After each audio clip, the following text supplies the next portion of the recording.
기도하겠습니다. 은혜로우신 하나님 아버지, 저희들을 사랑하심을 감사합니다.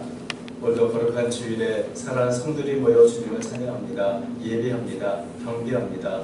우리의 예배를 받아 주옵소서. 또한 이 시간도 주의 말씀을 듣는 시간이 오니 부족한 종을 통하여 주의 말씀과 주의 음성을 듣게 해 주시기 원합니다. 함께해 주옵소서. 귀한 찬양으로 영광을 돌리는 샬롬 찬양대를 기억하시고 그 마음과 헌신을 받아 주시어서 때를 따라 도우신 은혜 가운데 더 힘있게 주님의 몸된 교회를 섬기는 귀한 찬양대원 되도록 축복해 주옵소서. 함께 하시길 원하오며 예수님의 이름으로 간절히 기도합니다. 아멘. 우리는 늘 사람들을 만나면서 살아가고 있습니다.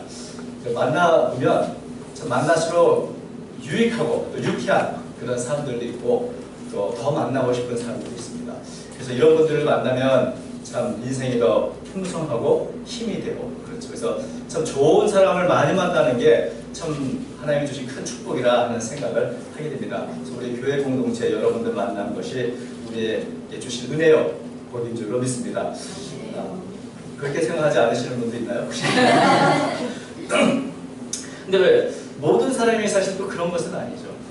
살다 보면 만나기 싫은 사람도 있습니다.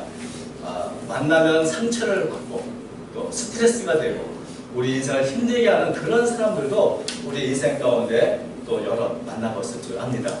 제가 2015년 10월 27일 서울신문이 이렇게 재미난 기사가 하나 있어서 제가 스크랩을 해 놓았었습니다. 제목이 당신에게 독이 되는 사람 10가지 유형 이렇게 되어 있습니다. 만나면 해를 받고 좀 독처럼 인생을 좀 이렇게 상처를 입히는 그런 사람들이 피하라는 그런 내용이죠. 이 기사는 행동 분석업체인 탤런트 스마트라고 하는 기업을 창업한 트레베스 브레이들벨이라는 박사가 한 말이라고 합니다. 그래서 독이 되는 사람은 많은 시간과 에너지를 낭비하게 한다. 또 그런 사람은 일을 복잡하게 만들고 불필요한 일을 하게 함으로 해서 갈등을 유발한다. 그리고 무엇보다 나쁜 것은 이런 사람들은 우리의 스트레스가 된다는 거다. 이렇게 말을 시작하면서 10가지 유형들을 이렇게 쭉 했습니다. 그 중에 몇 개만 이렇게 소개하면 이렇습니다. 첫 번째가 소문을 좋아하는 유형. 소문을 좋아하는 사람들 다른 사람의 불행으로부터 기쁨을 발견한다. 두 번째가 신경질적인 사람. 세상에는 감정을 제어할 수 없는 사람도 있는데 이 사람들을 만나면 그 감정은 당신에게 쏟아부을 것이다. 이렇게 돼 있고 또 하나는 6번째죠. 뒤에서 사람을 조종하는 유형. 그 사람은 당신이 좋아하는 모든 것을 알고 있으면서 그 정보를 자신의 목적을 위해 사용한다. 또 7번째는 완벽하게 부정적인 디멘터 유형입니다. 디멘터라는 이 존재는 해리포터라는 소설에 나오는 다른 사람의 즐겁고 행복한 감정을 다 흡수하고 빨아먹는 그런 존재입니다. 그래서 이런 사람과 함께하면 너무 세상을 비관적이고 부정적으로 보므로 늘 불행하고 우울한 느낌을 줄 뿐이다. 이렇게 되어 있고 마지막에는 오만한 유형. 오만한 사람은 잘못된 자신감으로 충만한 사람이다. 이런 내용입니다. 그래서 여러분이 좀 더 자세히 알고 싶으면 한번 인터넷 검색해 보시면 잘 나와 있습니다. 이 내용을 보면 굉장히 좀 공감도 되고 그런데 문제는 뭐냐면 이런 사람을 피하고 싶은데 피할 수 없다는 데 있습니다. 내가 좋아하고 나한테 유익하고 유쾌한 사람만 만날 수 있으면 참 얼마나 좋겠습니까? 근데 우리는 이런 진공상태에 사는 것도 아니고 어떨 때 우리가 이 만남을 사람을 선택할 수도 없습니다. 그리고 사실 여기 말하는 여러 우리가 만나서 해로가 될 것 같은 그런 사람들이 사실 주변에 많이 있죠. 근데 또 한편으로는 이렇게 만나서 상처를 받고 우리가 아파하게 된 그런 사람들도 사실은 유익이 있습니다. 왜냐하면 이런 사람을 통해서 한편으로는 상처를 받고 아파하지만 또 한편으로는 그렇기 때문에 더 성숙하고 성장하기도 하는 것이죠. 그래서 중요한 것은 우리 자신이 이런 다른 사람에게 독이 되는 사람이 되지 않는 유용되는 게 중요하고 또 하나는 그 어떤 사람에게도 휘둘리지 않는 우리 내적인 이 강함이 있어야 된다는 것이 참 중요하다 생각을 합니다. 우리 스스로가 언제나 중심을 바로 세워서 누구에게도 휘둘리지 않고 우리에게 주신 본분을 따라 사는 것이 중요하다는 것이죠.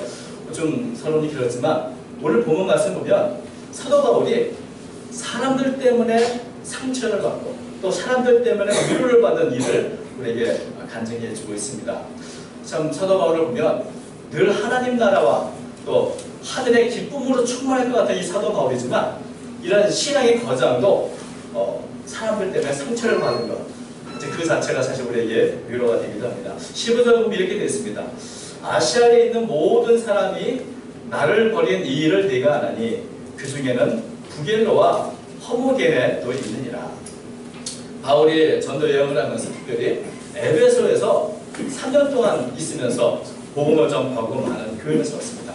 사도 바울은 나중에 자신의 사역을 돌이키며 이렇게 말합니다. 사도행전 20장 31절에 그러므로 여러분이 일깨어 내가 3년이나 밤낮 쉬지 않고 눈물로 각 사람을 훈계하던 것을 기억하라. 사도 바울은 3년 동안 내가 눈물로 밤낮 쉬지 않고 복음을 전했고 사람들을 훈계하고 돌봤던 것, 그것을 기억해달라고 장로들에게 말하는 것을 보게 됩니다.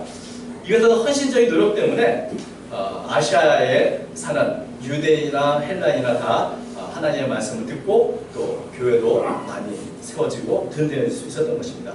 그런데 이제 네로 황제 시대에 이제 교회에 대한 핍박이 점점 더 심해졌습니다. 그래서 결국 이 복음 전파 일선에 섰던 사도 바울이 잡혀서 로마 감옥에 갇히게 됐습니다. 이럴 때 어찌 보면 누구도 사도 바울에게 다 복음의 빚이 있는 사람들이 이 아시아 교회 사람들이 그 누구도 바울을 뭔가 구하겠다, 바울을 좀 돌봐야겠다 이렇게 나서지 않고 하나같이 다 이렇게 감옥에 갇힌 바울을 철저하게 외면한다는 겁니다. 사실 이것도 이해가 되지 않는 것은 아닌 것이 이 사도 바울이 감옥에 갇힌 그 이유가 순수한 종교상의 이유로 이렇게 잡힌 것은 아닐 것입니다. 아마 유대인들은 바울이 공공질서를 어지럽히는 이런 소란케하는 테러 분자와 같은 그런 사람이라고 아주 유용한 인물로 고소했을 것이고 또 로마 정부에서도 바울을 기독교인을 사주하는 그런 사람들로 생각을 했을 것입니다. 그래서 예수님이 참 정치범으로 사형을 받은 것처럼 사도 바울도 아마 정치적인 어떤 죄목으로 붙잡혔을 것입니다. 이렇게 정치범을 이렇게 돕는다는 게 사실 위험한 일이기 때문에 사람들은 현실적인 자기의 안전을 위해서 사도 바울이 어려움을 당하지만 돕고 싶어도 도울 수 없었을 정도입니다. 아무튼 사도 바울은 너무나 섭섭했든지 아시아의 모든 사람들이 나를 버렸다 이렇게 표현을 하고 있는 것이죠. 저 이 모습을 보니까 마치 예수님이 십자가에 잡히시던 그때 모든 제자들이 예수님을 버렸던 그 경험이 그대로 재현되는 것이 느껴집니다. 평소에 함께 고난도 당하고 옥에도 같이 가겠다는 모든 제자들이 정작 예수님이 로마 군병에 잡혀갈 때는 다 도망을 가셨죠. 이처럼 예수님도 가룟 유다를 비롯한 여러 제자들에게 버림받은 그런 상처가 있을 텐데 사도 바울 역시 3년 동안 눈물로 복음을 전하고 돌봤던 그들에게서 말할 수 없는 이 배신의 상처를 받은 것을 보게 됩니다. 아시아에 있는 모든 사람이 나를 버렸다.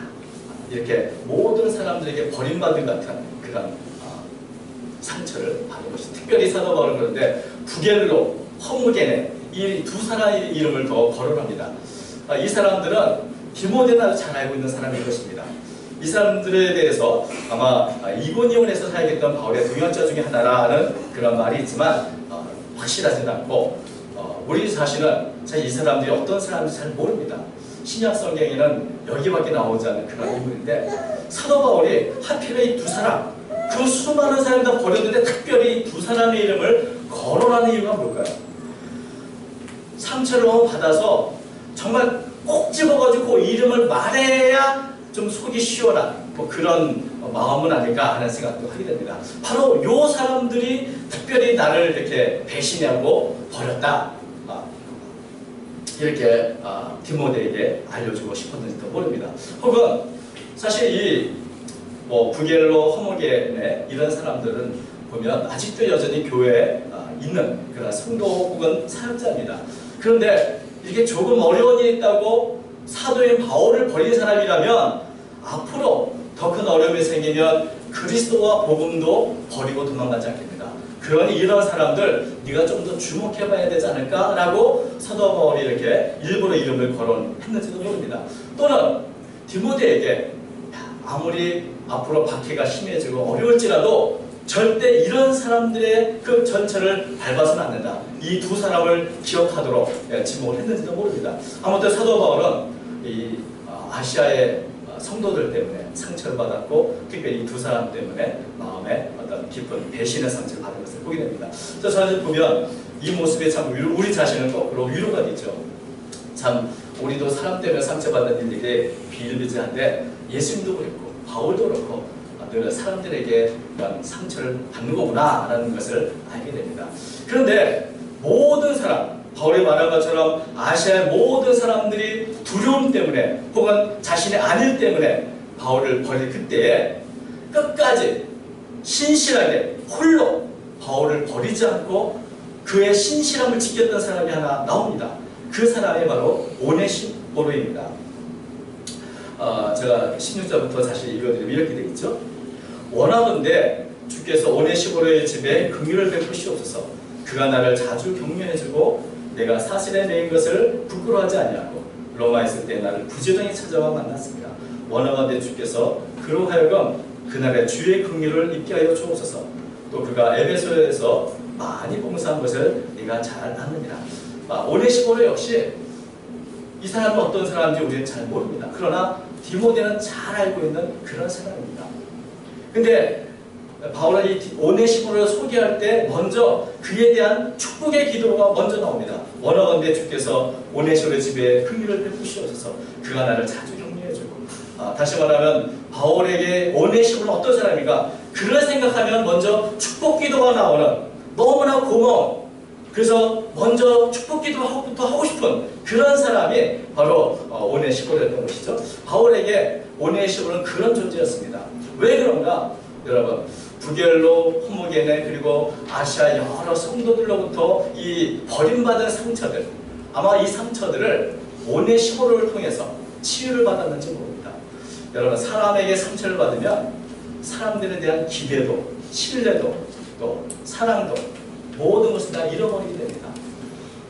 사실 저는 목사님들에게 이 상처를 받고 나서는 목사님들 설교를 듣기가 힘이 듭니다. 사실은 그런 면에서 참 사람에게 상처받으면 그 사람 자체에 대한 어떤 기본적인 신뢰도 잃어버리는 게 당연한데 자신이 3년 동안 눈물로 고음을 졌던 사람들에게 상처받은 사도 바울이 얼마나 사람들에 대한 기대를 잃어버리고 상처를 받았겠습니까? 누구도 믿지 않게 되는 것이죠. 이게 상처입니다. 저 자신도 선교사 생활하면서 믿을 분은 하나님밖에 없고 믿을 사람은 집사람밖에 없다. 그게 제가 마음에 간직할 만큼 이렇게 상처를 받는 게 있는데 그런 면에서 사도 바울은 사람들에게 많은 상처를 받았습니다. 그런데 오네시포로 홀로 나를 믿어준 사람, 홀로 나를 후원하고 지지하고 끝까지 신실함을 지켰던 이 한 사람 때문에 어쩌면 사도 바울은 여전히 사람이란 사랑할 만한 것이고 여전히 사람은 내가 섬길 만한 그런 존재라는 그런 자신의 사명을 재확인하지 않았을까 하는 생각을 하게 됩니다. 그래서 바울이 오네시포로가 자기에게 한 일에 대해서 아주 구체적으로 열거합니다.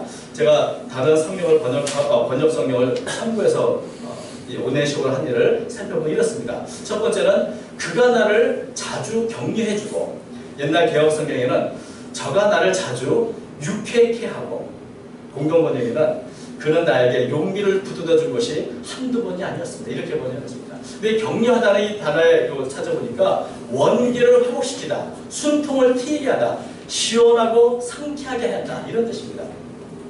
사도 바울은 지금 나이도 많고 또 감옥에 갇혀있고 사역도 하지 못하고 있습니다. 더구나 사람들에게 받은 배신의 상처들로 가득 찹니다. 그 아시아 사람들을 생각할 때마다 여러분 사람에게 받은 상처는 때로는 시간이 갈수록 엷어지는 게 아니라 더 깊어지는 경우도 있죠. 그러면서 사도 바울이 감옥에서 자신의 상처를 되새기면서 더 답답한 시절을 보내고 있을지 모릅니다. 그런데 이렇게 답답한 바울에게 찾아온 사람이 오네시포로입니다. 그것도 한두 번이 아니라 자주 찾아와서 바울을 유쾌하게 해줬다. 마음을 시원하게 해주고 마음의 숨통을 튀게 해주고 그래서 자신의 기운을 되찾도록 사람들의 사랑을 회복하도록 모든 것을 회복하는데 참 큰 역할을 해줬다는 겁니다. 아무도 나를 인정해주지 않을 때, 다 버릴 때 나를 믿어주는 사람, 내 가치를 알아주는 사람, 끝까지 나를 지켜주는 그런 사람은 그저 만나기만 해도 그 자체가 힘이 됩니다. 그저 곁에 있는 것만으로도 든든합니다. 아마 바울에게 오네시모로가 바로 그랬을 것입니다. 많은 사람, 사도 바울이 표현한 것처럼 모든 사람이 나를 버렸었다 할지라도 그도 여전히 나를 믿어주는 사람이 있다는 것, 그 동료가 내 곁에 있다는 것, 그게 얼마나 힘이 되고 위로가 되겠습니까? 그래서 사도 바울은 끝까지 생각나는 사람, 그 사람이 오네시모로였고 그를 생각할 때마다 먼저 축복을 더하고 싶은 그런 사람이었던 것입니다. 두 번째는 내가 사실에 매인 것을 부끄러워하지 않냐고. 공동번역에는 감옥에 갇힌 나를 부끄럽게 생각하지 않았습니다. 근데 디모데후서에 보면 바울이 디모데에게도 넌 1장 8절이죠. 주를 위해 갇힌 자 나를 부끄러워하지 말라는.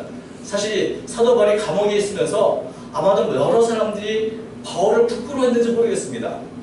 여러 가지 정치범이나 여러 가지 잘못된 죄목으로 갇혀있는 사도 바울에 대해서 우리는 좀 바울이 떳떳하는 거 알지만 그럼에도 불구하고 사도 바울은 굉장히 위축되어 있어서 디모데가 혹시 나를 부끄러워하지 않을까, 혹은 누가 나를 부끄러워하지 않을까 이런 생각을 했던 것 같습니다. 그런데 오네시모로는 내가 사실에 매인 것을 부끄러워하지 아니한다는 그런 말을 합니다. 지금 사실 사도 바울은 누명을 쓰고 있습니다. 특별히 그 당시에 74년도에 로마에 대화재가 일어났습니다. 네로 황제는 그것이 기독교인들이 저지른 일이라고 누명을 씌웠습니다.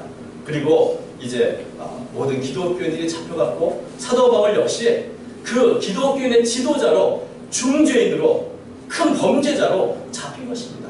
억울한 누명을 썼지만 그것을 알아주는 사람은 알아줄지 모르지만 모르는 사람은 모릅니다. 그래서 사도 바울을 만난다는 것을 어찌 보면 그렇게 자랑스러운 일이나 떳떳한 일이 아닐 수 있었을 것입니다. 그런데 모든 사람이 바울을 부끄러워할지라도 오네시모로는 나는 바울을 믿는다. 바울의 그 고난의 가치를 인정하고 감옥에 있는 바울을 부끄러워하지 않았던 사람, 언제나 두려움 없이 떳떳하고 당당하게 감옥을 찾아갔던 오네시모로 그 모습을 보는 것이 사도 바울에게는 힘이 되고 또 고마움이 되었던 것입니다. 또 세 번째, 로마에 있을 때 나를 부지런히 찾아와 만났습니다. 공동번역에는 로마에 와서는 나를 찾느라고 굉장히 애쓴 끝에 나를 만났습니다. 여러분 혹시 감옥에 면회를 가보신 적이 있으십니까? 저는 한 번 가봤는데 어렵진 않은데 귀찮은 여러 가지 수속을 좀 밟아야 하지요. 근데 그 당시 로마의 지하 감옥에 있는 바울을 찾아 만난다는 것이 과연 쉬웠겠습니까? 특별히 오네시모로는 에베소 사람입니다. 로마에 무슨 일이 있어서 갔는지 혹은 바울을 보러 갔는지 모르지만 그 로마에서 감옥에 갇히는 바울을 찾아내는 것도 힘들고 또 찾았다 하더라도 그를 만나기 위해서 얼마나 많은 그 과정을 겪어야 했겠습니까? 이 중범죄자인 바울을 만나기 위해서 애를 쓰다 드디어 만났다. 부지런히 찾아 결국 만났다는 것입니다. 여러분, 그래서 모든 위험도 감수하고 수고도 감수하고 로마에서 나를 찾아와 만난 이 오네시모로, 아마 바울은 전혀 생각지 못했는데 어느 날 가장 반가운, 모든 사람이 나를 버렸다고 생각했던 아시아의 한 성도가 자신을 찾아왔습니다. 그것을 볼 때 사도 바울이 얼마나 큰 감동을 받았습니까? 그리고 네 번째는 또 그가 에베소에서 많이 봉사한 것을 네가 잘 아는구나. 공동번역이 이렇게 됐습니다. 내가 에베소에 있을 때 그가 얼마나 많은 봉사를 했는지 그대는 누구보다도 더 잘 알고 있습니다. 다시 말하면 오네시모로는 바울이 에베소에 있을 때 에베소에서도 늘 바울을 섬기고 교회를 섬겼던 신실한 사람입니다. 그런데 모든 사람들이 이제 바울을 다 버리고 외면하고 모른다고 그럴 때 그때도 그렇게 신실했던 이 오네시모로는 지금까지 한 번도 변함없이 늘 신실한 자신의 모습을 지켜가고 있다는 것입니다. 하나님께 주신 이 복음의 가치를 알고 지도자를 알고 또 자신이 해야 할 사명을 알고 그 누구에도 휘둘리지 않고 꿋꿋하게 홀로 하나님이 주신 그 신실함을 지켰던 사람, 이게 바로 오네시모로라 하는 것입니다. 사실 오네시모로가 한 일을 보면 그렇게 크고 위대한 일은 아닐지 모릅니다. 그저 낙심하고 배신의 상처에 참 낙담해 있는 바울을 찾아가서 위로를 해주고 그저 그를 찾기 위해서 애를 썼던 그것이 전부일지 모릅니다. 그러나 그것이 사도 바울의 원기를 회복하고 사명을 재확인하고 사도 바울과 그 사명의 가치를 확인할 수 있었던 그런 것을 생각하면 참 얼마나 큰 일을 했는가 하는 생각을 하게 됩니다. 저는 사실 이 구절을 읽으면서 생각나는 한 분이 있습니다. 제가 선교사로 있을 때 저에 대해서 나쁜 소문을 퍼뜨리는 사람이 있었습니다. 그래서 저는 많은 오해를 받았고 또 바울이 모든 사람이 다 나를 외면하게 했다고 하는 이 구절이 생각날 만큼 모든 사람이 저를 외면했다 경우가 있었습니다. 그런데 그 낙심하고 참 그럴 때 예배 중에 기도하는데 어느 분이 우리 집사람 손을 가만히 잡더니 자기 손에 있는 반지를 빼서 끼워줬습니다. 그때 우리를 그래도 인정하는 분이 계시고 우리의 사역을 참 알아주는 분이 있다는 것 자체가 얼마나 큰 위로와 힘이 되는지 모릅니다. 그 반지는 여전히 갖고 있습니다. 그런데 까맣게 잊고 있다가 이 본문 말씀을 읽으면서 그분이 생각이 나서 정말 내가 참 고맙다는 마음을 갖게 됐습니다. 여러분, 우리가 큰 일 때문에 위로와 힘을 받는 것이 아니고 어쩌면서는 작은 사랑의 베푼, 위로의 말 한마디, 작은 미소, 그런 것들이 다른 사람에게 위로를 주고 힘을 주고 그저 같이 곁에 있는 것만으로도 그렇게 그를 격려하는 것이 되는 것입니다. 사도 바울에게 오네시모로가 바로 그런 사람이었습니다. 이렇게 고마운 오네시모로를 위해서 바울이 무엇을 할 수 있을까요? 무언가 보답하고 싶었을 것입니다. 그런데 감옥에 갇힌 바울, 무엇을 과연 오네시모로에게 해줄 수 있겠습니까? 그저 기도하고 축복할 밖에 없습니다. 창세기 12장 3절에 보면 하나님께서 주신 약속이 있습니다. 너를 축복하는 자를 내가 축복하고 너를 저주하는 자를 내가 저주하고. 나에게 이렇게 고맙고 감사한 오네시모로에게 바울이 할 수 있는 것은 다만 기도하고 축복할 뿐입니다. 나는 갚을 수 없으나 주님 기억하고 갚아주십시오, 이렇게 기도하는 것이죠. 원하건대 16절 18절 이렇게 되어 있습니다. 원하건대 주께서 오네시모로의 집에 긍휼을 베푸시옵소서. 18절 원하건대 주께서 그로 하여금 그날에 주의 긍휼을 입게 하여 주옵소서. 이렇게 간절히 오네시모로를 향해 축복의 기도를 하는 것입니다. 근데 이 축복 기도가 이제 해석적인 논란이 좀 있습니다. 왜냐하면 이 천주교에서는 바울이 오네시모로를 위해서 축복하고 기도하는데 왜 오네시모로를 집을 위해서 기도할까? 또 오네시모로를 위해서 기도할 때는 그날의 그의 부인을 얻게 해달라 해서 이것을 근거로 해서 오네시모로가 이미 죽었고 이제 사도 바울이 죽은 그를 위해서 기도한다, 이렇게 해석을 하고 있습니다. 그런데 본문을 보면 오네시모로가 이미 죽었다는 확실한 근거가 없습니다. 사망 진단서가 없습니다. 사망 진단서와 확실한 근거도 없는데 오네시모로를 죽은 사람 취급하는 것은 또 큰 신뢰가 아니겠습니까? 그런 면에서 이 본문이 말하는 것은, 가장 중요한 것은 오네시모로를 향한 바울의 사랑, 그리고 바울을 향한 오네시모로의 그 충성과 신실함, 그 간절함, 그 고마움 때문에 바울은 그를 위해 축복하고 기도로 그 고마움을 이렇게 대신하는 그 모습을 우리가 볼 수 있는 것입니다. 왜냐하면 결국 모든 사람들이 행한 행위, 선한 행위에 대한 최종적인 보상은 주님의 날에 주님께서 우리에게 해주시는 것입니다. 그래서 이 기도 자체가 문제가 되지 않습니다. 주님이 오실 때 오네시모로가 행한 일을 기억해 주시고 그에 합당한 영광으로 보상해 주십시오 라고 사도 바울은 다만 간절히 축복하며 기도하는 것입니다. 여러분, 그런데 이렇게 길게 바울이 사람들에게 받은 상처 또는 오네시모로 받은 어떤 격려를 이렇게 구구절절히 이야기하는 이유가 뭘까요? 그것은 사실은 두 종류의 사람을 말하는 것입니다. 한 사람은 어려움이 있으면 신실함을 버리고 도망가는 사람, 또 한 사람은 어떤 어려움, 모든 사람이 벌일지라도 끝까지 지킬 것을 지켜가는 사람, 이 두 종류의 사람인데 디모데에게 이 말을 하는 것은 바로 앞에 13절과 14절 바울이 이미 네가 지키라고 이렇게 당부한 것이기 때문에 그렇습니다. 13절과 14절에 이렇게 되어 있습니다. 너는 그리스도 예수 안에 있는 믿음과 사랑으로서 내게 들은 바 바른 말을 본받아 지키고 우리 안에 거하시는 성령으로 말미암아 내게 부탁한 아름다운 것을 지키라. 이렇게 지키라고 뭘 지킵니까? 바울이 전해준 그 바른 교훈을 지키고 또 성령으로 말미암아 우리에게 주신 이 아름다운 것을 지켜라. 이 아름다운 것이 뭐겠습니까? 그것은 복음이고 교회고 우리의 사명이고 또 하나님께 주신 우리의 신실함입니다.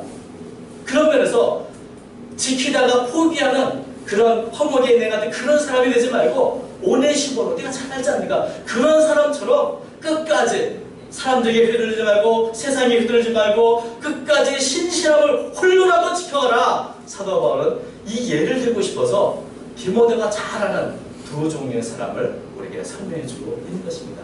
여러분, 힘들다고 포기하고 힘들다고 버리고 도망가지 마십시오. 오네시모로 같이 늘 변함없는 모습으로 홀로라도 주님 주신 사명을 지켜가십시오. 주님께서 우리에게 주신 아름다운 것을 지켜가십시오. 그것이 우리가 해야 할 모습인 것입니다.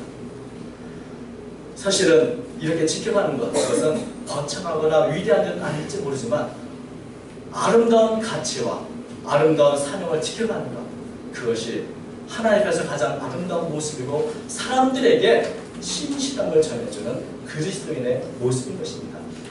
세상이 요동친다 할지라도 변함없고 한결같은 홀로 정직하고 홀로 아름답게 그 가치를 신실함을 지켜가기를 사도 바울은 디모데에게 바라는 것입니다. 여러분, 오늘도 우리 자신 한번 돌아보면서 우리는 어떤 사람인가? 독이 되는 사람인가? 유쾌하고 유익한 사람인가? 사도 바울에게 오네시모가 그랬던 것처럼 힘과 용기를 주는 그런 사람이 될 수 있기를 바랍니다. 작은 일에서부터 변함없고 신실하고 그리고 다른 사람을 격려하는 그런 오네시모로 같은 그런 사람이 될 수 있기를 바랍니다. 여러분, 하나님이 우리에게 주신 아름다운 것, 그것을 지켜가고 또 다른 사람에게 기쁨과 사랑을 전해주는 신실한 축복의 통로가 되는 그런 사람 되시기를 주의 이름으로 축원드립니다. 기도하겠습니다. 거룩하신 하나님 아버지, 사도 바울을 통해 주신 말씀을 기억합니다. 오직 우리에게 주신 아름다운 주의 복음과 사명과 교회를 지켰답니다. 최선을 다하는 저희가 될 수 있도록 도와주시고 우리의 작은 수고와 노력이 다른 사람들에게 큰 힘과 격려와 위로가 될 수 있도록 인도해 주옵소서. 아버지 하나님, 오네시모로와 같이 모든 사람들에게 신실하고 또 덕과 유익을 끼치는 귀한 사람이 되도록 저희를 축복하여 주옵소서. 오늘도 신실한 사람, 그리스도의 향기를 드러내는 사람으로 살아가도록 저희를 축복해 주옵소서. 함께 하시기 원하오며 예수님의 이름으로 간절히 기도드립니다. 아멘.